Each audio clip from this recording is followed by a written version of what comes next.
Rien, absolument rien au monde, ne prépare l'esprit d'une mère à cet instant brutal, presque irréel, où la dignité de sa propre famille se retrouve réduite à quelques vitres embuées sur le parking désert d'une zone commerciale de périphérie. Je n'ai même pas eu besoin d'ouvrir la portière de ce véhicule pour saisir toute l'ampleur de la tragédie qui se jouait devant moi. La condensation épaisse et opaque qui tapissait les fenêtres du Renault Scénic bleu marine me racontait déjà l'histoire entière avant même que je ne puisse aspirer une bouffée de l'air gélif de cette matinée d'hiver. Cette névoa blanche, ce voile fantomatique qui m'empêchait de distinguer l'intérieur, n'était pas seulement un phénomène physique dû au froid. C'était la chaleur accumulée, la preuve vivante de la respiration confinée de ma fille unique et de mes 2 petits-fils, luttant ensemble pour survivre à une nuit impitoyable de mardi à Saint-Romain-le-Désert. Alors que le monde alentour commençait à s'éveiller avec sa routine banale et indifférente, avec des passants pressés pestant contre le trafic matinal ou faisant la queue à la boulangerie pour acheter leurs baguettes chaudes et croustillantes, ma fille, cette femme que j'ai élevée pour être forte, cultivée, fière et indépendante, était là, pliée en 2 sur le siège conducteur. Elle dormait dans une position contorsionnée qu'aucun être humain ne devrait avoir à supporter. Son corps servant de matelas de fortune et de bouclier humain pour protéger Lucien et Noah du froid coupant qui envahissait l'habitacle au moteur éteint. Je m'approchais de la vitre, le pas lourd, avec le cœur battant non pas dans ma poitrine, mais cognant violemment dans ma gorge. Je sentais dans ma bouche un goût métallique, ce mélange âcre de terreur absolue et d'une fureur sourde que je ne me connaissais pas jusqu'alors. Le parking était quasiment désert, balayé par un vent glacial, sous un ciel couleur de plomb qui promettait des chutes de neige imminentes. Le silence qui régnait là était assourdissant, presque religieux. À l'intérieur, à travers une mince fresta dans la buée que j'essuyais du revers de la main, je distinguais enfin le visage de Marianne. Elle était d'une pâleur effrayante, la peau presque translucide, marquée par des cernes profonds et violacés qui creusaient son regard et la faisaient paraître 10 ans plus vieille en l'espace de quelques semaines. À côté d'elle, sur le siège passager, le décor était de ceux qui vous brisent l'âme en 1000 morceaux. Des restes de sandwich triangle bon marché, achetés dans une station-service, une bouteille d'eau vide et écrasée, et des vêtements d'enfants roulés en boule dans des sacs plastiques de supermarché.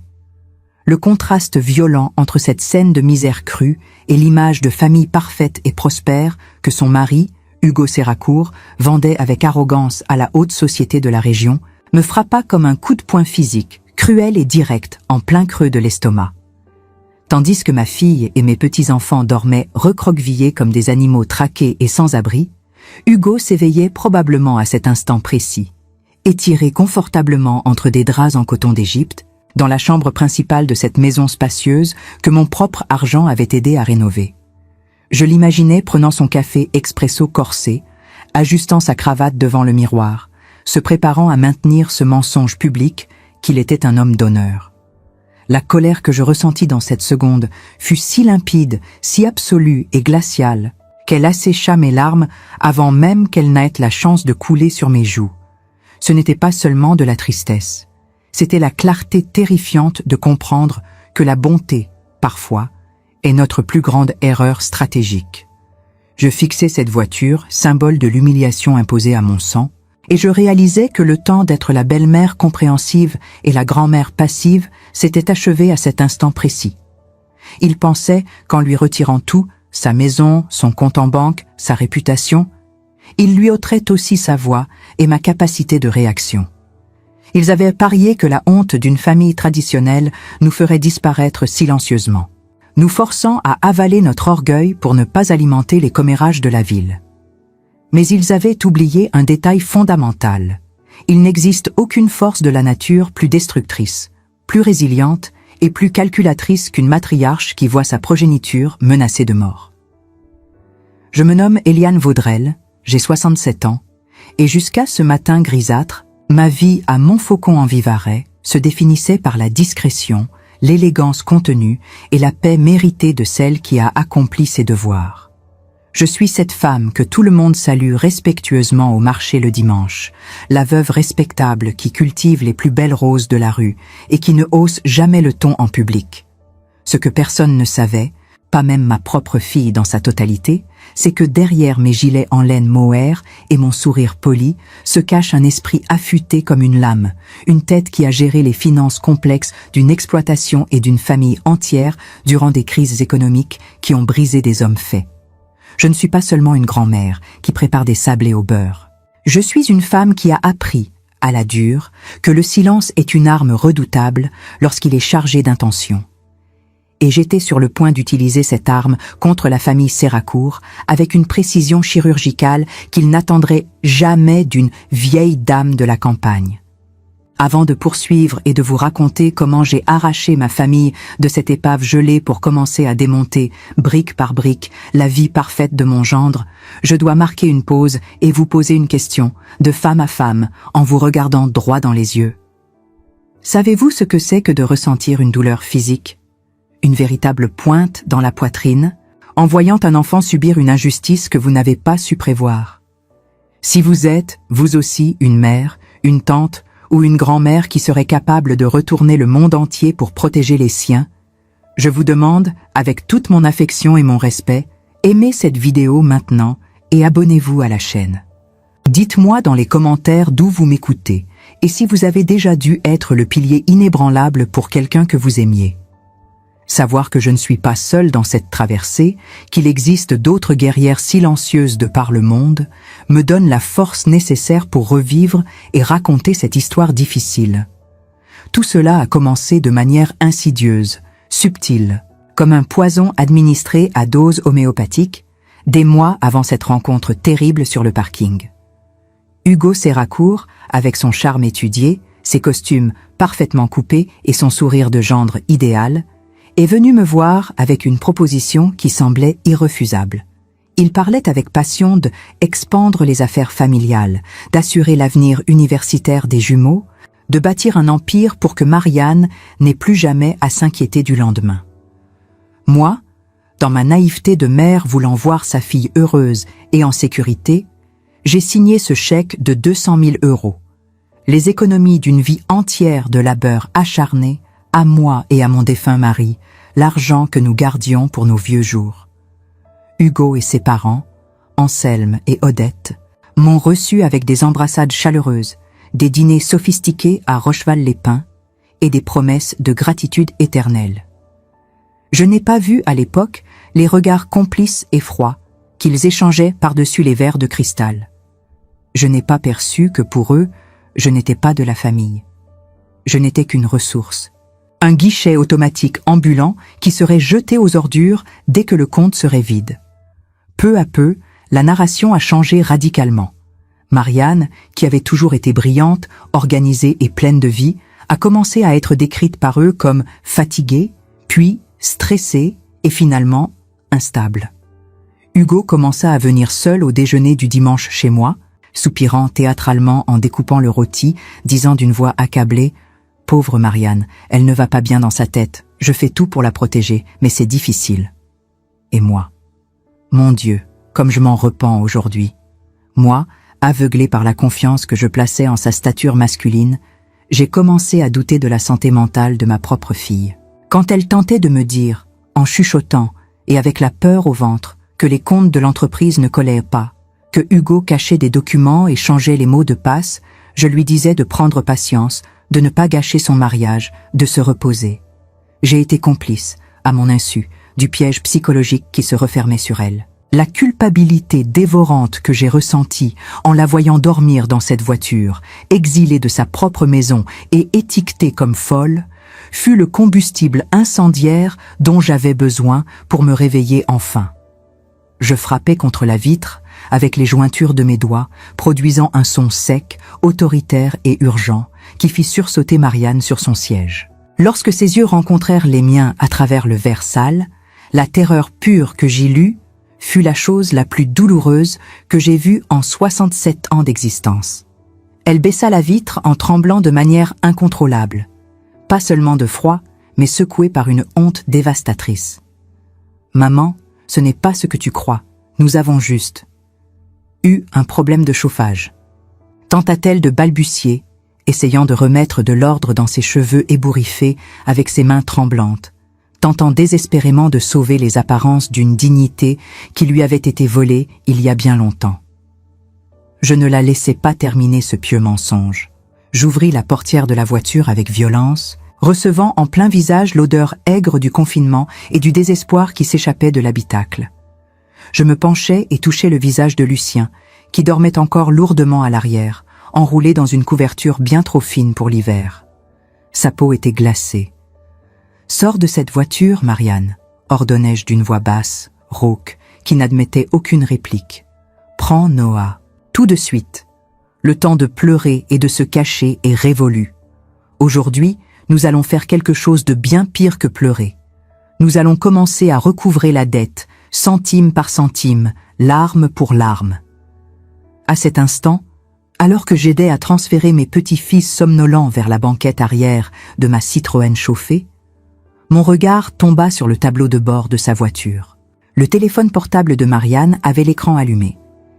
Il y avait des dizaines de messages non lus de Hugo. Les notifications brillaient comme des menaces voilées. « Si tu ne reviens pas signer les papiers, je porterai plainte pour abandon de domicile. Personne ne croira une femme déséquilibrée comme toi. » Mes parents ont déjà parlé à l'avocat. Ils pensaient avoir gagné la partie. Ils croyaient fermement que Marianne était seule, brisée et isolée du monde.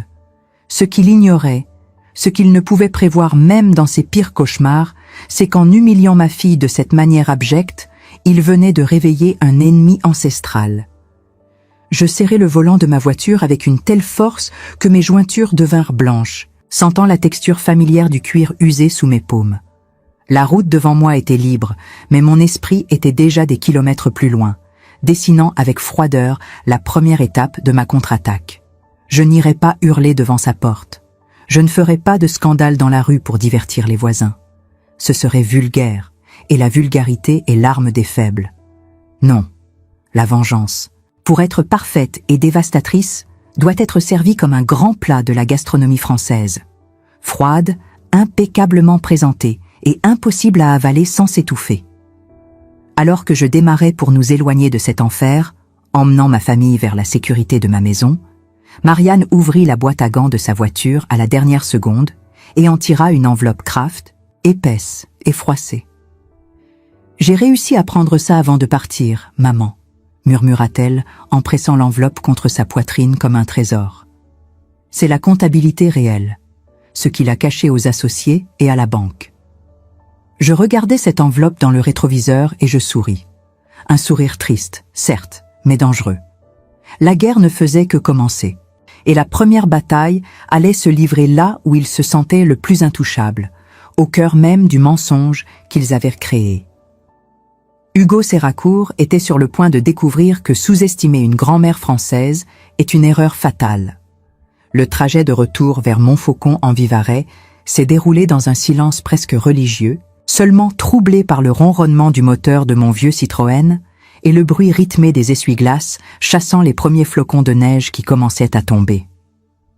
Dans le rétroviseur, je voyais les têtes de Lucien et Noah dodelinets au rythme des virages, enfin vaincus par la chaleur de l'habitacle, tandis que Marianne, assise à côté de moi, gardait les yeux rivés sur la route, ses mains crispées sur ce maudit enveloppe Kraft, comme si c'était une bouée de sauvetage au milieu d'un océan en tempête.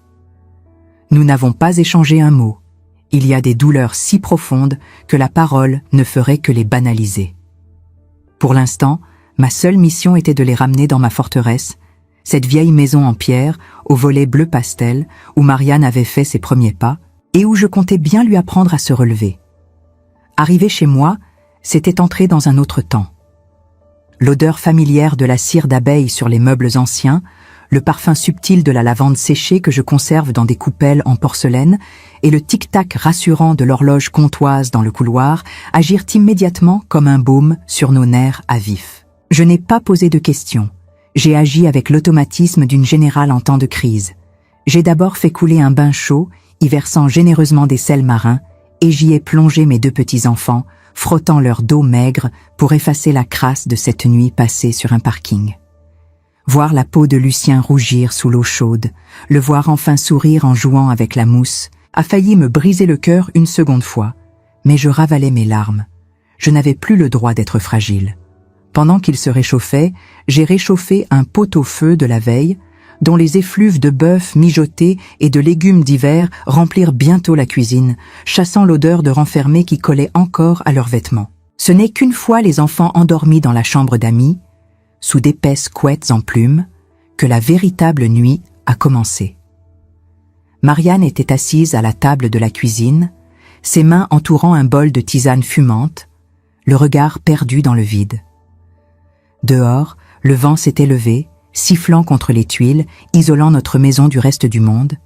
Je me suis assise en face d'elle, j'ai pris une profonde inspiration et j'ai posé ma main, marquée par les années et le travail, sur la sienne.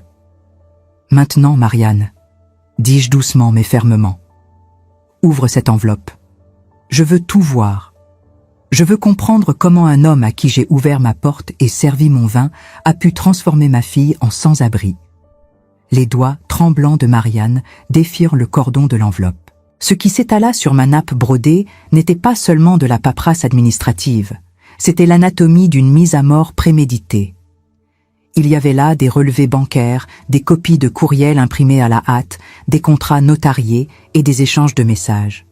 Je chaussai mes lunettes de lecture et le monde devint soudainement beaucoup plus net et beaucoup plus laid. Mon mari, paix à son âme, m'avait appris à lire un bilan comptable avant même de m'apprendre à conduire. J'ai passé 30 ans à gérer les finances de notre exploitation agricole, à négocier avec des banquiers retors et des fournisseurs exigeants. Hugo Séracourt pensait sans doute que je n'étais qu'une vieille dame capable de tricoter et de faire des confitures, mais il ignorait que les chiffres me parlent, et ce que ces documents me hurlaient était effrayant. Ce n'était pas une simple mauvaise gestion, c'était un détournement méthodique, chirurgical.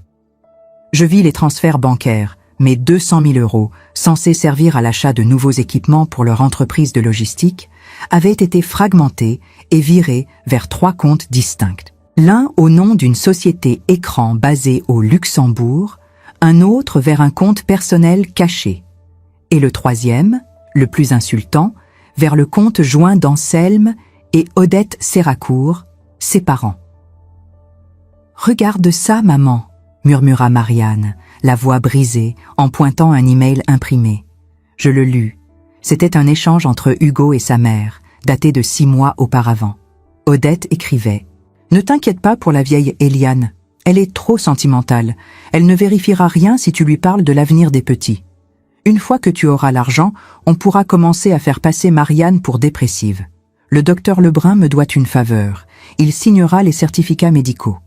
On récupérera la garde exclusive et tu seras enfin libre de cette famille de paysans. » Je relus la phrase 3 fois. Cette famille de paysans. Le sang battait si fort dans mes tempes que j'eus peur de faire une attaque sur le champ. Ils n'avaient pas seulement volé mon argent. Ils avaient scénarisé la destruction mentale de ma fille. Ils avaient planifié de la faire interner ou de la faire passer pour inapte, utilisant mes propres petits-enfants comme des pions dans leur jeu d'échecs macabre. Anselme et Odette, ces gens qui me souriaient à la messe, qui louaient mes gâteaux, avaient orchestré cela avec leur fils. C'était une conspiration familiale, une meute de loups déguisés en bourgeois de province. Je levai les yeux vers Marianne. Elle pleurait silencieusement, de grosses larmes roulant sur ses joues creuses. Ils m'ont fait croire que j'étais folle, maman. Hugo cachait mes clés, déplaçait des documents, puis me disait que j'avais des pertes de mémoire. Il m'enregistrait quand je m'énervais pour ensuite le montrer à ses parents comme preuve de mon hystérie. J'ai fini par y croire moi-même. J'ai fui avec les enfants parce que hier soir, je l'ai entendu au téléphone. Il parlait de vendre la maison et de m'envoyer en maison de repos pour mon bien. J'ai eu si peur qu'ils me prennent Lucien et Noah.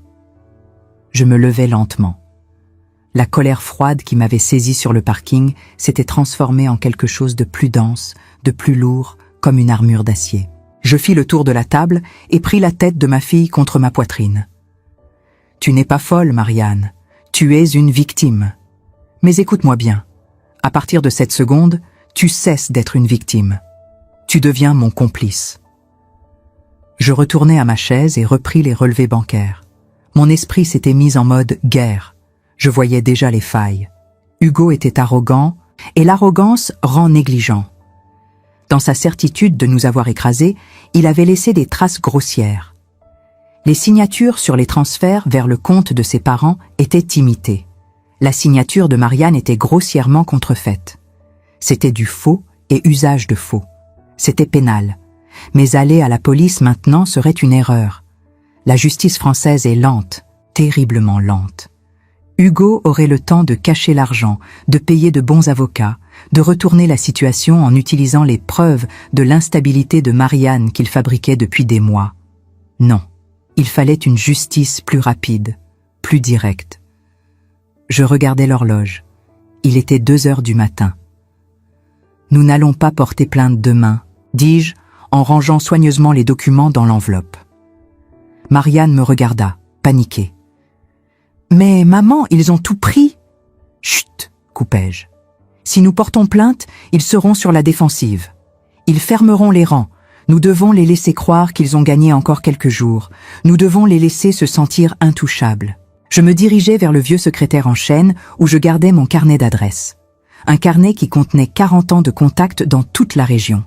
Des noms de gens que j'avais aidés, des fermiers, des commerçants, mais aussi d'anciens amis de mon mari, des gens qui occupaient aujourd'hui des postes clés à la préfecture, à la banque régionale et même au journal local. Hugo et ses parents étaient des parvenus, des gens qui aimaient du briller en société, mais qui n'avaient aucune racine réelle ici. Moi, j'étais la terre. J'étais l'histoire de ce village, et on ne déracine pas un vieux chêne sans se briser les reins. Va dormir, Marianne. Repose-toi, tu en auras besoin. Demain, je vais passer un coup de fil à une vieille connaissance à Belmont-sur-Roche. Un homme qui déteste les Séracourt presque autant que moi, mais pour des raisons très différentes. « Qui ?» demanda-t-elle, essuyant ses yeux. Je me tournai vers elle, l'ombre d'un sourire impitoyable flottant sur mes lèvres. « Monsieur Valéry. L'ancien comptable d'Anselme Séracourt, celui qu'ils ont licencié comme un malpropre il y a 5 ans pour faute grave, alors qu'il refusait juste de maquiller leur compte. Je sais où il habite, et je sais qu'il a gardé des copies de tout. » Je fermai les volets de la cuisine, plongeant la pièce dans l'obscurité. Hugo dormait sans doute paisiblement, rêvant à ses millions et à sa nouvelle vie de célibataire fortuné. Il ne savait pas que dans une petite maison de pierre, à quelques kilomètres de là, 2 femmes venaient de signer son arrêt de mort sociale. Mais alors que je montais l'escalier, mon téléphone vibra dans ma poche. Un numéro masqué. Je décrochai, le cœur battant, et une voix que je ne connaissais que trop bien glaça mon sang. « Je sais qu'elle est chez toi, Eliane. Ne complique pas les choses. Ouvre la porte, ou j'appelle les gendarmes pour enlèvement d'enfants. » La guerre était déclarée plus tôt que prévu. Hugo était là. La voix de Hugo au téléphone n'était pas celle d'un homme inquiet pour sa femme. C'était le grondement d'un propriétaire réclamant un bien volé. « Ouvre la porte », avait-il ordonné. Je raccrochai sans dire un mot, mes mains serrant l'appareil si fort que mes articulations blanchirent. Dans le silence sépulcral de ma maison endormie, le bruit d'un moteur tournant au ralenti devant mon portail résonnait comme une menace de guerre. Je jetai un coup d'œil vers l'escalier. Tout était calme. Marianne et les enfants dormaient du sommeil de plomb de ceux qui ont épuisé toutes leurs larmes. Ils ne devaient pas se réveiller. Cette nuit, je serais le seul rempart entre leur fragilité et la violence du monde extérieur. Je ne me précipitai pas. La précipitation est un aveu de peur. Je pris le temps d'enfiler mon lourd châle en laine grise sur mes épaules et de changer mes chaussons pour des bottines de jardinage robustes. J'attrapai le trousseau de clés en fer forgé posé sur le guéridon de l'entrée et je sortis dans la nuit glaciale. L'air de l'Ardèche en hiver est comme une lame de rasoir. Il purifie les esprits et gèle les hésitations. Devant la grille, les phares aveuglants de la Audi noire de Hugo découpaient la brume. Il était là, debout, sa silhouette se détachant contre la lumière crue, son souffle formant des nuages de vapeur agités. En me voyant approcher, il frappa du poing sur le métal de mon portail. « Ouvre, Eliane. Je sais qu'ils sont là », hurla-t-il, sa voix brisant la sacralité du silence nocturne du village. J'avançai jusqu'à la grille, mais je ne l'ouvris pas. Je restai là, de l'autre côté des barreaux, le visage impassible, une statue de jugement éclairée par la lune. « Baisse d'un ton, Hugo », dis-je d'une voix calme, presque dénuée d'inflexion, mais qui portait plus loin que ses cris. Tu vas réveiller les voisins. Et tu sais comme les gens jasent à Montfaucon. Veux-tu vraiment que tout le village sache que le gendre parfait hurle comme un charretier à 3 heures du matin devant la maison d'une veuve? Il s'approcha, le visage tordu par une rage que je ne lui connaissais pas ou que je n'avais jamais voulu voir. Ses yeux étaient injectés de sang. Ses cheveux, d'ordinaire gominés à la perfection, étaient en bataille. Il sentait le cognac et la panique. « Je m'en fous des voisins. Tu as enlevé mes enfants. C'est un crime, Eliane. » J'ai appelé la gendarmerie. Ils sont en route. « Ouvre cette grille ou je la défonce avec ma voiture. » Je soutins son regard. « Tu as appelé les gendarmes? Parfait. Le brigadier-chef Morin me connaît depuis qu'il a volé des pommes dans mon verger à l'âge de 10 ans. Fais-le venir. Nous lui expliquerons pourquoi ta femme et tes enfants dormaient dans une voiture sur un parking de supermarché pendant que tu étais au chaud. Nous lui montrerons l'état de maigreur de ton fils. Nous lui parlerons des 200 000 €. À la mention de l'argent, Hugo vacilla imperceptiblement. Sa mâchoire se crispa. Il ne s'attendait pas à ce que je sache. Il pensait que Marianne, brisée et confuse, n'aurait rien dit, ou que je serais trop stupide pour comprendre. « Tu ne sais pas de quoi tu parles », cracha-t-il, mais avec moins d'assurance. « Marianne est malade. Elle invente des choses. Elle t'a manipulé. » C'est alors que les gyrophares bleus balayèrent les façades en pierre de la rue. La voiture de la gendarmerie arriva lentement, sans sirène, respectant le sommeil du hameau. 2 officiers en descendirent. Comme je l'avais prédit, c'était Morin, un homme robuste à la moustache grisonnante, le visage marqué par la fatigue des gardes de nuit. « Madame Vaudrelle? Monsieur Séracourt? Qu'est-ce qui se passe ici ?» demanda Morin en ajustant son képi, visiblement agacé d'intervenir pour une querelle familiale. Hugo se précipita vers lui, reprenant instantanément son masque de victime éplorée. C'était fascinant et terrifiant de voir à quelle vitesse il pouvait changer de visage. « Brigadier, Dieu merci. Ma belle-mère séquestre ma femme et mes enfants. Marianne est psychologiquement instable. Elle a fui le domicile conjugal hier, mettant les petits en danger. Je suis venu les récupérer pour les mettre en sécurité. Je veux porter plainte pour enlèvement. » Morin me regarda. Il attendait ma version. Je ne jouais pas la comédie. Je restais droite, les mains jointes devant moi. « Brigadier Morin, ma fille et mes petits-enfants dorment à l'étage. Ils sont arrivés ici transis de froid, affamés et terrorisés. Ils sont chez leur grand-mère, dans la maison où ma fille a grandi. Il n'y a pas de séquestration, il y a un refuge. Si Monsieur Séracourt souhaite entrer de force pour arracher des enfants endormis à leur lit à cette heure indue, il devra passer sur mon corps. Et je crois savoir, brigadier, que vous n'êtes pas homme à laisser une telle violence se produire. » Un silence lourd s'installa. Morin regarda Hugo, puis moi. Il connaissait la réputation des Vaudrelle, des gens taiseux, fiers, mais honnêtes. Puis il regarda Hugo, ce Parisien transplanté qui roulait en grosse voiture et parlait trop fort. « Monsieur Séracourt, » dit Morin d'un ton définitif, « si votre épouse est ici de son plein gré et que les enfants sont en sécurité chez leur grand-mère, c'est une affaire civile. Je ne vais pas défoncer la porte de Madame Vaudrelle sans mandat et certainement pas à 3 heures du matin. Rentrez chez vous. Vous réglerez ça demain avec des avocats. »« C'est un scandale !» hurla Hugo. « Vous protégez une ravisseuse !»« Je protège la paix publique. »« Monsieur !» trancha Morin en posant la main sur son étui. Un geste subtil pour calmer les ardeurs. « Allez vous doucher. Vous avez bu. Si je vous vois reprendre le volant dans cet état, je vous embarque pour ivresse sur la voie publique. Appelez un taxi ou dormez dans votre voiture. Mais dégagez de devant cette grille. » Hugo devint blême. L'humiliation publique, devant un simple gendarme de campagne, était insupportable pour son ego démesuré. Il me lança un regard de haine pure, un regard qui promettait des représailles terribles. « Tu ne perds rien pour attendre, Eliane, » siffla-t-il. « Tu vas regretter de t'être mise en travers de mon chemin. Je vais te ruiner, toi et ta fille folle. » Il remonta dans sa voiture et démarra en trombe, manquant d'accrocher le véhicule de gendarmerie. Je remerciai Morin d'un signe de tête. Il me salua, l'air grave. « Faites attention, Madame Vaudrelle. Il a l'air désespéré. Et les hommes désespérés font des bêtises. »« Je sais, Morin. Merci. » Je rentrai dans la maison, mes jambes tremblant enfin maintenant que le danger immédiat était écarté.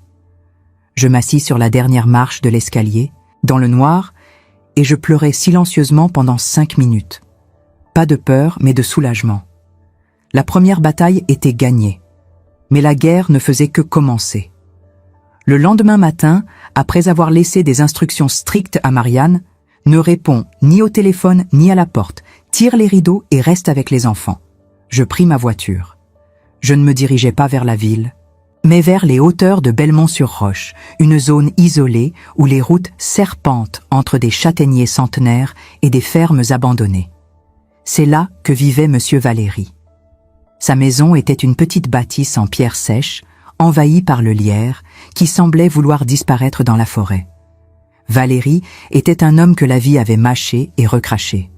Ancien expert comptable brillant, il avait été détruit par l'alcool et par la famille Séracour. Anselme, le père de Hugo, l'avait utilisé comme bouc émissaire il y a 5 ans pour couvrir une fraude à la TVA. Valéry avait perdu sa licence, sa femme et sa dignité. Il vivait maintenant comme un ermite, entouré de vieux journaux et de souvenirs amers. Quand il m'ouvrit la porte, une bouffée de tabac froid et de poussière m'accueillit. Il portait un vieux pull troué et me regardait avec des yeux méfiants derrière des lunettes épaisses. « Éliane Vaudrel, qu'est-ce que vous faites ici? Je n'ai pas d'argent pour acheter vos fleurs. »« Je ne vends pas de fleurs aujourd'hui, Louis. Je suis venu parler d'Anselme et de Hugo Séracour. » À l'entente de ce nom, une lueur dangereuse s'alluma dans ses yeux ternes.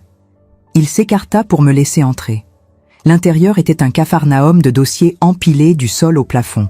C'était l'antre d'un homme obsédé. Je savais qu'un jour quelqu'un viendrait, grogna-t-il en dégageant une chaise pour moi. « Vous voulez du café ? Il est noir et fort, comme mon humeur. » J'acceptai le café. Pendant 1 heure, je lui racontais tout. Le parking, l'argent volé, la tentative de faire interner Marianne, le mépris. Valéry écoutait sans dire un mot, fumant cigarette sur cigarette, hochant parfois la tête avec un sourire cynique. Quand j'eus fini, il se leva et se dirigea vers une étagère branlante. Il déplaça une pile de vieux magazines de jardinage et en sortit un petit cahier noir, à la couverture en moleskine usée. « Vous pensez que votre gendre est un escroc, Éliane ?» dit-il en caressant le cahier. « Hugo n'est qu'un amateur, un petit voleur de poules. Le vrai monstre, c'est le père, Anselme. Et la mère, Odette, c'est le cerveau. » Il posa le cahier devant moi. J'ai gardé des copies, de tout. Quand ils m'ont viré, ils ont cru avoir tout détruit. Mais un bon comptable a toujours une double comptabilité. J'ouvris le cahier. Ce n'étaient pas seulement des chiffres, c'étaient des noms, des dates, des montants. « Qu'est-ce que c'est ?» demandai-je, le cœur battant. « C'est la preuve qu'ils ne se contentent pas de voler leur belle-fille, Éliane. Les Séracour blanchissent de l'argent pour des promoteurs immobiliers véreux depuis 10 ans. Ils utilisent l'entreprise de Hugo pour faire transiter des fonds illégaux vers le Luxembourg. Votre investissement de 200 000 €, il n'a pas servi à l'entreprise. Il a servi à combler un trou dans leur montage financier avant un contrôle fiscal. Ils ont littéralement bouché une fuite d'eau avec votre sang. » Je sentis un vertige me saisir. Ce n'était plus une simple histoire de divorce ou d'abus de confiance. Nous étions tombés sur un système criminel organisé. Si cela sortait, ce n'était pas la ruine pour eux. C'était la prison ferme. C'était la honte nationale. « Pourquoi n'avez-vous jamais rien dit ?» murmurai-je. Valéry eut un rire sec qui se transforma en quinte de tout. « À qui ? À la police. » Le commissaire dînait chez les Séracour tous les samedis. J'étais seul, discrédité, un vieil ivrogne. Qui m'aurait cru? Mais vous, vous êtes Éliane Vaudrel. Vous êtes intouchable ici, si c'est vous qui portez le coup. Il me regarda droit dans les yeux, et pour la première fois, je vis de l'espoir chez cet homme brisé. Je vous donne le cahier, Éliane, à une condition. Laquelle? Vous ne les blessez pas. Vous les anéantissez. Je veux voir Anselme Séracour pleurer comme il m'a fait pleurer. Je pris le cahier. Il était lourd, physiquement et symboliquement. Je le glissai dans mon sac à main, à côté de mon chapelet. L'ironie ne m'échappa pas. Comptez sur moi, Louis. Ils ne sauront même pas ce qui les a frappés. Le retour vers Montfaucon fut étrange. Le paysage défilait, et magnifique et indifférent. J'avais entre les mains de quoi détruire 3 vies. Était-ce cela, la justice, ou était-ce de la vengeance pure? Je pensais à Marianne, tremblante dans son sommeil. Je pensais à Lucien et Noah, dormant dans une voiture gelée. La culpabilité disparut. Ce n'était pas de la vengeance, c'était de l'hygiène. Il fallait nettoyer la pourriture avant qu'elle ne contamine tout le village. En arrivant chez moi, je vis une autre voiture garée devant le portail. Pas celle de Hugo. Une petite Peugeot grise, modeste. Une femme en descendait. Je reconnus immédiatement la silhouette. C'était Cécile, la maîtresse d'école des jumeaux. Elle avait l'air agitée. Je garai ma voiture et allai à sa rencontre. « Ah, Madame Vaudrelle, je suis si contente de vous voir. J'ai essayé d'appeler Marianne, mais ça ne répond pas. » « Marianne se repose, Cécile. Qu'y a-t-il » L'institutrice hésita, triturant la sangle de son sac. « C'est à propos des enfants. Et de Monsieur Serracourt. Il est venu à l'école ce matin. Il voulait récupérer les dossiers scolaires de Lucien et Noah. Il a dit qu'ils allaient changer d'établissement, qu'ils partaient vivre à l'étranger dès demain. Il avait des billets d'avion, Madame Vaudrelle, pour le Brésil. » Le monde s'arrêta une seconde fois. Le Brésil. Un pays sans accord d'extradition facile pour les enlèvements parentaux dans certains cas. Il ne voulait pas seulement récupérer les enfants. Il voulait fuir. Il savait que le château de cartes tremblait. Il comptait disparaître avec mes petits-enfants, me laissant seul avec ma fille brisée et mes 200 000 € perdus. Je regardais Cécile, puis je touchais mon sac à main où reposait le cahier noir de Valérie. Le temps de la stratégie lente était révolu. Hugo accélérait le rythme. Il fallait que je frappe, et que je frappe fort, avant qu'il ne monte dans cet avion. « Merci, Cécile, » dis-je avec un calme terrifiant. « Retournez à l'école. Personne ne partira au Brésil. » J'entrai dans la maison. Marianne était dans la cuisine, préparant le déjeuner. Elle semblait aller un peu mieux, mais le sourire qu'elle me fit s'effaça dès qu'elle vit mon visage. « Maman, qu'est-ce qu'il y a? Tu as vu le comptable ?» Je posai le cahier noir sur la table, au milieu des assiettes et des couverts. Le bruit sourd qu'il fit résonna comme un coup de marteau de juge. « J'ai vu mieux qu'un comptable, ma chérie. J'ai vu notre arme. Appelle ta cousine Sophie, celle qui travaille à la préfecture, et va chercher ta plus belle robe. Ce soir, il y a le grand gala de charité de la mairie, n'est-ce pas? Les Serracourt y seront. Ils seront au premier rang, à se pavaner. » Marianne me regarda, confuse. « Tu veux aller à une fête, maintenant ?»« Non, Marianne, nous n'allons pas à une fête. Nous allons à une exécution publique. » Mais alors que nous commencions à élaborer le plan, une pierre traversa la fenêtre du salon avec fracas, faisant exploser la vitre en 1000 morceaux. Enroulé autour de la pierre, un morceau de papier, « C'est le dernier avertissement. Rends-moi mes fils ou la maison brûle avec vous dedans. » Le bruit du verre brisé sur le parquet de mon salon n'a pas déclenché la panique que Hugo espérait. Au contraire, il a agi comme un signal de départ, un coup de pistolet marquant la fin de la peur et le début de l'offensive. Marianne, qui, quelques heures plus tôt, tremblait au moindre courant d'air, regarda la pierre au sol, puis le papier froissé, et quelque chose en elle se verrouilla. Elle ne pleurait plus. Elle avait le regard sec et dur des femmes de notre lignée lorsqu'elles décident que ça suffit. « Ramasse les enfants, maman, » dit-elle d'une voix blanche. « Je vais les emmener chez les voisins, les Martin. Ils seront en sécurité là-bas avec leurs gros chiens et leurs portails fermés. Toi et moi, nous avons une soirée où nous rendre. Nous nous sommes préparés dans un silence de cathédrale. J'ai ouvert mon armoire et j'en ai sorti ma tenue de combat. Non pas un treillis, mais un tailleur en soie sauvage bleu nuit, des perles véritables autour du cou et une mise en pli impeccable. Marianne, elle, a choisi une robe noire, simple, austère, mais coupée avec une précision mortelle. Elle a maquillé ses cernes, peint ses lèvres d'un rouge carmin provocateur et relevé ses cheveux. Quand elle s'est regardée dans le miroir, la femme brisée du parking de Saint-Romain avait disparu. À sa place se tenait une statue de vengeance froide. « Tu as le cahier noir ?» demanda-t-elle en enfilant ses talons. Je tapotai mon sac à main en cuir rigide. « J'ai mieux que le cahier, ma fille. J'ai Sophie au téléphone. Le procureur de la République est l'invité d'honneur ce soir. Il ne sait pas encore qu'il va présider le procès le plus rapide de l'histoire de la région. Nous sommes montés dans mon vieux Citroën. La route vers la salle des fêtes de Rocheval-les-Pins était verglacée, les arbres squelettiques se dressant comme des spectres dans la nuit. Mais je conduisais avec une assurance totale. La peur m'avait quitté. Il ne restait que l'adrénaline glacée de la chasse. La salle des fêtes étincelait de mille feux. C'était l'événement de l'année, le gala de charité pour la rénovation du patrimoine. Un prétexte pour que la bourgeoisie locale s'auto-congratule en buvant du champagne tiède. Le parking était rempli de voitures de luxe allemandes. En garant ma voiture modeste entre une Porsche et la fameuse Audi de Hugo, je sentis un plaisir pervers. Nous sommes entrés. La chaleur nous a saisis, chargés de parfums lourds, de rires artificiels et de musique classique jouée par un quatuor à cordes ennuyées. La salle était bondée. Les lustres en cristal jetaient une lumière crue sur les visages poudrés des dames et les crânes dégarnis des notables. Et là, au centre de la pièce, près de la fontaine de champagne, il trônait. Le clan Séracourt.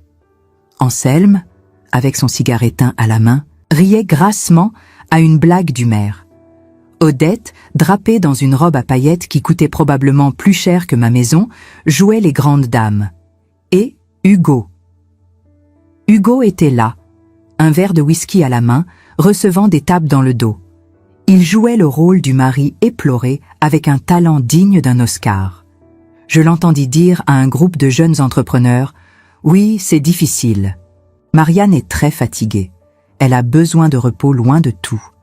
Je gère tout seul pour les enfants. » Le mensonge était si énorme, si obscène, qu'il en devenait presque admirable. Marianne me prit le bras. Sa main ne tremblait pas, mais ses ongles s'enfonçaient dans ma chair. « On y va » murmura-t-elle. Nous avons fendu la foule. Ce fut comme l'ouverture de la mer Rouge. Les conversations s'arrêtaient sur notre passage. Les têtes se tournaient, on chuchotait. C'est Eliane Vaudrel. Et Marianne ? On la disait internée. Regarde cette robe. Nous marchions la tête haute, le regard fixé sur notre cible. Quand Hugo nous vit, son visage se décomposa. Le verre de whisky manqua de lui glisser des mains. Il devint blanc comme un linge, puis rouge de colère. Il s'excusa auprès de ses interlocuteurs et fonça vers nous, interceptant notre trajectoire avant que nous n'atteignions le maire et le procureur. « Qu'est-ce que vous faites ici ?» siffla-t-il entre ses dents, saisissant le bras de Marianne avec violence. « Tu es censé être caché ? Tu veux que je fasse un scandale ?» Marianne se dégagea d'un mouvement sec, si rapide qu'il recula. « Ne me touche plus jamais, Hugo », dit-elle d'une voix forte, claire, qui porta au-dessus de la musique.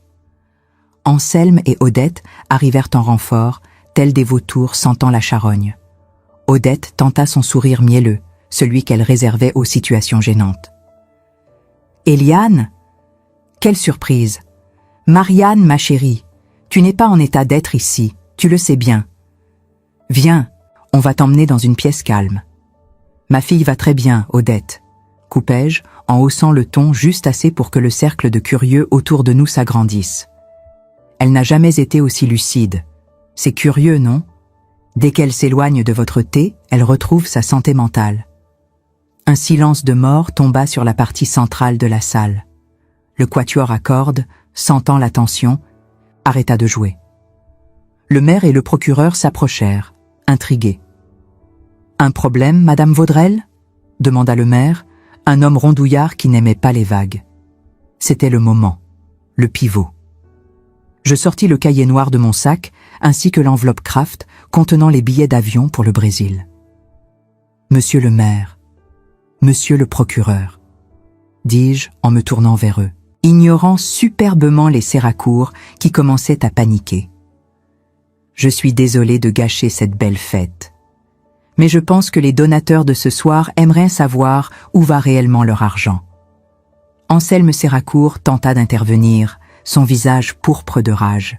« C'est une folle, elle délire, sortez-la d'ici !»« Je ne crois pas, Anselme, » rétorquai-je calmement. « Ce cahier appartient à Louis Valéry. Vous vous souvenez de Louis, le comptable que vous avez détruit ?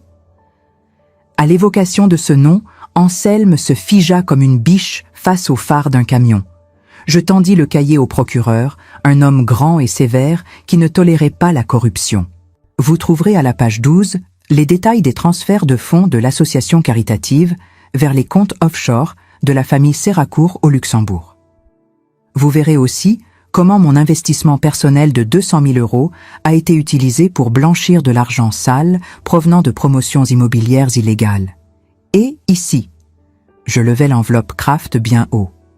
Voici les billets d'avion aller simple pour le Brésil, au nom de Hugo Séracourt et de mes 2 petits-enfants, datés pour demain matin. C'est une tentative de fuite, monsieur le procureur, avec enlèvement de mineurs. La salle haleta. Un murmure d'indignation parcourut la foule. Les regards, qui étaient admiratifs 5 minutes plus tôt, se transformèrent en poignards pointés vers le clan Séracourt. Hugo, sentant le sol se dérober, tenta le tout pour le tout. Il se jeta vers moi pour m'arracher l'enveloppe. « Donne-moi ça, vieille sorcière !» Il n'eut pas le temps de me toucher. 2 officiers de la gendarmerie, qui attendaient discrètement près de l'entrée sur ordre de ma nièce Sophie, surgirent. En une seconde, le gendre idéal, l'homme en smoking, se retrouva plaqué au sol, le visage écrasé contre le parquet ciré, les mains menottées dans le dos. Odette hurla. Anselme s'effondra sur une chaise, se tenant la poitrine, mais personne ne s'approcha pour l'aider. La solitude du pouvoir déchu est terrible. Morin, le brigadier-chef, s'approcha de moi et inclina respectueusement son képi. Nous prenons le relais. Madame Vaudrelle. La brigade financière est en route pour saisir les ordinateurs de leur domicile. Le procureur vient d'autoriser la perquisition. Je regardais Hugo au sol. Il me fixait avec haine, mais aussi avec une incompréhension totale. Il n'avait jamais imaginé qu'une simple grand-mère puisse orchestrer sa chute avec une telle précision. Je m'accroupis légèrement près de lui, juste assez pour qu'il soit le seul à m'entendre. « Tu as fait 2 erreurs, Hugo. Tu as volé mon argent et je t'aurais peut-être pardonné. Mais tu as fait pleurer ma fille et tu as fait dormir mes petits-fils dans le froid. Ça, c'est impardonnable. Bon voyage, mais ce ne sera pas au Brésil. » Les gendarmes le relevèrent et l'emmenèrent sous les huées discrètes mais cruelles de la foule. Anselme et Odette furent escortés dehors pour être interrogés. En 10 minutes, l'empire Séracourt, bâti sur des mensonges et de l'arrogance, s'était effondré comme un château de cartes sous un coup de vent. Marianne se tenait droite au milieu de la salle. Elle tremblait un peu, mais c'était le tremblement de la décompression. Le maire, gêné, vint lui présenter des excuses balbutiantes. Elle le regarda, digne, et dit simplement « Nous voulons juste rentrer chez nous. 5 mois plus tard. Le printemps en Ardèche ne s'annonce pas. Il éclate. Il y a 5 mois, le monde était gris, froid et couvert de buée sur la vitre d'une voiture. Aujourd'hui, mon faucon en Vivarais vibre sous une lumière dorée qui réchauffe les vieilles pierres de ma terrasse. Les rosiers que j'ai taillés avec tant de soin durant les semaines les plus sombres de l'hiver ont enfin offert leurs boutons au soleil. Ce sont des éclats de rouge cramoisi et de blanc pur qui défient la grisaille de nos souvenirs passés, prouvant que la beauté peut toujours renaître, même après le gel le plus rigoureux. Je suis assise dans mon fauteuil en osier habituel, le dos bien droit, une tasse de thé Earl Grey fumant entre mes mains. L'arôme de la bergamote se mêle à l'odeur de l'herbe fraîchement coupée. Devant moi, dans la pelouse, Lucien et Noah courent après un ballon de football. Leur rire, clair et sans retenue, monte vers le ciel bleu. Il y a 5 mois, ces mêmes enfants n'étaient que des petits corps tremblants et silencieux. Aujourd'hui, ils ont repris du poids. Leurs joues sont roses et les ombres violettes sous leurs yeux ont disparu, remplacées par l'étincelle espiègle de l'enfance. Ils voient le docteur Perrault, un pédopsychologue formidable, une fois par semaine. Il m'a dit hier « Madame Vaudrelle, les enfants sont comme les os. Là où ils se sont brisés, une fois guéris, le cal osseux est souvent plus solide que l'os original. » C'est un miracle quotidien que d'observer cette résilience. Ils n'oublieront pas, non, mais ils ne seront plus définis par la peur. Quant à ceux qui ont causé cette peur, le destin, aidé par un certain cahier noir, s'est chargé d'eux. Hugo est actuellement en détention provisoire à la maison d'arrêt, attendant son procès qui s'annonce retentissant. Avec les preuves accablantes que nous avons fournies, il risque 10 ans pour fraude massive, abus de confiance, blanchiment en bande organisée et tentative d'enlèvement. L'empire Séracourt, qui semblait si intouchable, n'était qu'un château de sable face à la marée de la justice. Anselme et Odette sont ruinés, socialement et financièrement. Leur grande maison de Rocheval-les-Pins est à vendre, saisie par la justice pour rembourser les nombreuses victimes, dont moi. J'ai récupéré une grande partie de mon argent, mais curieusement, en regardant mes petits-enfants jouer, je réalise que les chiffres sur un compte en banque ne sont que du papier. La véritable richesse, c'est ce calme. C'est de savoir que personne ne viendra frapper à ma porte pour menacer ma famille. La porte-fenêtre s'ouvre et Marianne sort, portant un plateau avec une carafe de limonade maison où teintent des glaçons. Elle a changé. Physiquement d'abord, elle a coupé ses longs cheveux qui lui servaient autrefois à se cacher le visage. Elle porte désormais une coupe courte, moderne, à la garçonne, qui dégage sa nuque et met en valeur la détermination nouvelle de son regard. Mais le changement est surtout intérieur. Elle a repris ses études de droit, celles qu'elle avait abandonnées il y a 10 ans pour soutenir la carrière d'Hugo. Elle ne veut plus jamais dépendre de personne. Elle a transformé l'étage de ma maison en un appartement indépendant, son propre sanctuaire, payé avec son travail d'assistante juridique qu'elle a trouvé en ville. Elle pose le plateau sur la table en fer forgé, sert 2 verres et s'assoit à côté de moi. Elle observe ses fils courir et un silence confortable s'installe entre nous. Pas le silence lourd des secrets, mais le silence apaisé de la compréhension.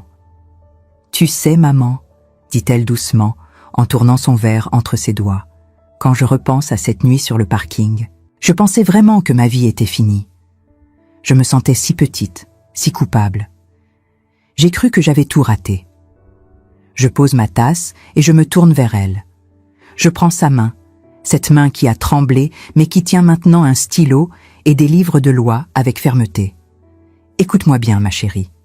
La culpabilité est un poison que les manipulateurs nous font boire pour nous garder dociles. Tu n'as rien raté. Tu as survécu. Parfois, il faut que tout brûle, que la forêt entière soit réduite en cendres pour que les graines les plus résistantes puissent enfin germer. Les Séracourt t'ont sous-estimé. Ils ont cru que tu n'étais qu'une épouse, un accessoire décoratif dans leur vie mondaine. Ils ont oublié une chose essentielle. Tu es une Vaudrelle. Tu as mon sang, et tu as le sang de la terre. Nous plions sous la tempête, Marianne, mais nous ne rompons jamais. » Elle me sourit, les yeux brillants de larmes retenues, mais ce sont des larmes de gratitude, plus de tristesse. « J'ai appris ma leçon, maman. Je ne laisserai plus jamais personne me dire qui je suis. » Je regarde l'horizon, les collines de l'Ardèche douces et vertes qui ondulent au loin. Cette histoire, aussi douloureuse soit-elle, m'a appris, ou plutôt rappelé, des vérités fondamentales sur la vie, des leçons que je transmettrai à Lucien et Noah quand ils seront des hommes. La première leçon est celle du silence. Dans un monde qui crie, qui s'agite et qui se vante, nous oublions souvent que le véritable pouvoir est silencieux. Le chêne ne fait pas de bruit quand il pousse, mais ses racines fendent la pierre. J'ai vaincu Hugo non pas en criant plus fort que lui, mais en agissant dans l'ombre, avec patience et précision. La deuxième leçon est celle de la famille, la vraie. Pas celle qui sourit sur les photos de mariage pour les apparences, mais celle qui est là quand les fenêtres sont embuées de froid et que le frigo est vide. La famille, c'est ceux qui vous aident à vous relever quand vos jambes ne vous portent plus. On dit souvent qu'il ne faut jamais réveiller le chat qui dort. C'est un joli proverbe. Mais moi, je dis, ne réveillez jamais une grand-mère qui veille. Parce que certaines femmes, surtout celles de ma génération, ont appris à avaler leur douleur sans faire de bruit. On nous croit fragiles, on nous croit passées de mode, on nous croit inoffensives avec nos gâteaux et nos tricots. C'est une erreur fatale. Nous observons, nous notons, nous attendons. Et quand nous nous levons pour protéger notre progéniture, ce n'est pas une colère, c'est une force de la nature. Le monde ne tremble pas de peur.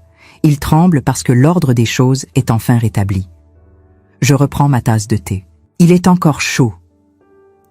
Les enfants rient aux éclats en marquant un but imaginaire entre deux pots de fleurs. Marianne ouvre son livre de droit civil et se met à surligner un passage avec concentration. Pour la première fois depuis très longtemps, je ne regarde pas par-dessus mon épaule. Je regarde devant. Et l'avenir, vu d'ici, ressemble à ce jardin. Il a besoin de travail, de soins et de vigilance. Mais il est l'endroit le plus beau où il fait bon vivre. En refermant doucement ce chapitre tumultueux de mon existence, alors que le soleil décline sur les collines de l'Ardèche, une question persistante continue de flotter dans l'air calme de mon jardin. Et c'est cette interrogation intime que je souhaite déposer au creux de votre oreille. Avons-nous réellement le droit moral de détruire une réputation et un avenir pour protéger ce que nous avons de plus cher? Ou existe-t-il une ligne invisible que même une mère blessée ne devrait jamais franchir? Lorsque j'ai découvert mes petits-enfants endormis dans la buée glaciale de cette voiture, quelque chose de fondamental s'est brisé en moi, laissant place à une force ancienne et féroce qui sommeillait sous mes apparences de vieille dame tranquille.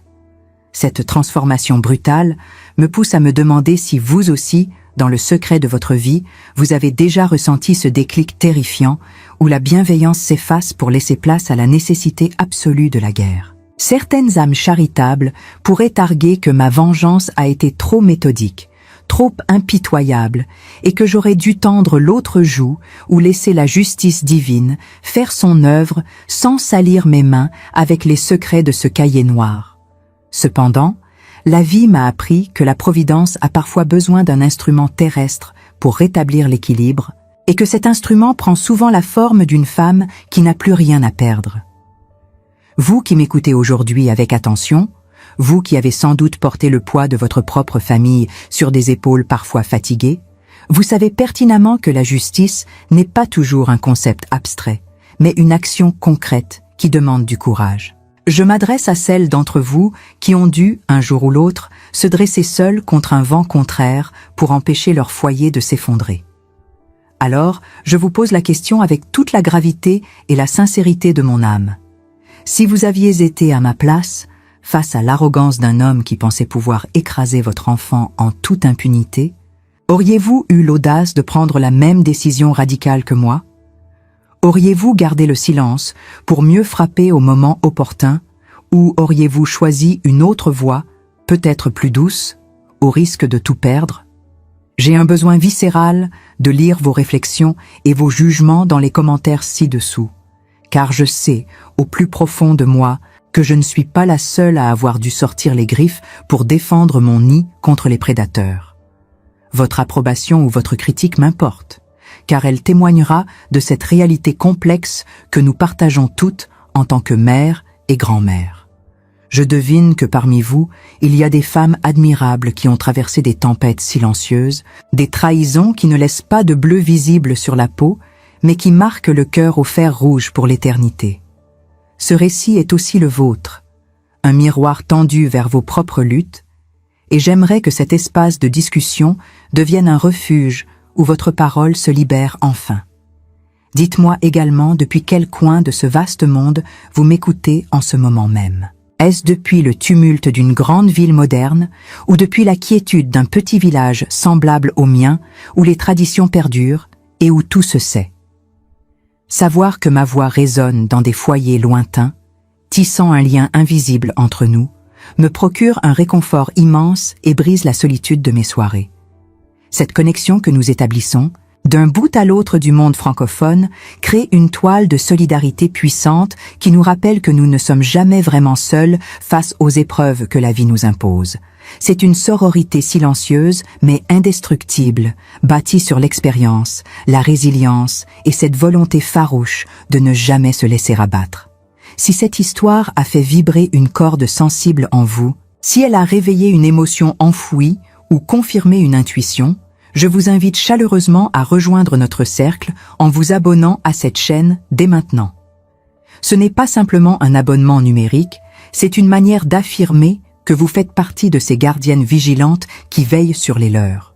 Nous avons besoin de nous rassembler pour nous rappeler, à chaque nouvelle vidéo et à chaque nouveau récit, que nous sommes les dépositaires de la mémoire et les protectrices farouches de l'avenir de nos enfants. En cliquant sur ce bouton, vous acceptez de partager ce fardeau et cette joie, et de faire grandir cette communauté de sagesse. Ne laissez jamais personne, ni la société, ni votre entourage, vous faire croire que votre temps est passé ou que votre voix ne compte plus sous prétexte que vos cheveux ont blanchi. Regardez ce que nous avons accompli ensemble aujourd'hui en partageant cette vérité. L'âge n'est pas un naufrage, c'est une armure forgée par les années.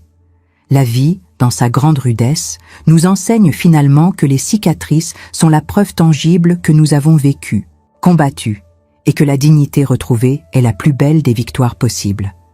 C'est cette leçon de fierté que je souhaite que vous emportiez avec vous aujourd'hui, comme un talisman contre les jours sombres. Prenez grand soin de vous, veillez sur vos proches avec cette tendresse lucide qui nous caractérise, et n'oubliez jamais de garder un œil ouvert sur le monde qui vous entoure. Le monde a plus que jamais besoin de notre vigilance, de notre expérience et de notre force tranquille pour ne pas perdre le nord. Je vous attends désormais dans les commentaires pour poursuivre cette conversation intime, de femme à femme, de cœur à cœur, car votre histoire est tout aussi précieuse que la mienne. J'ai hâte de vous lire.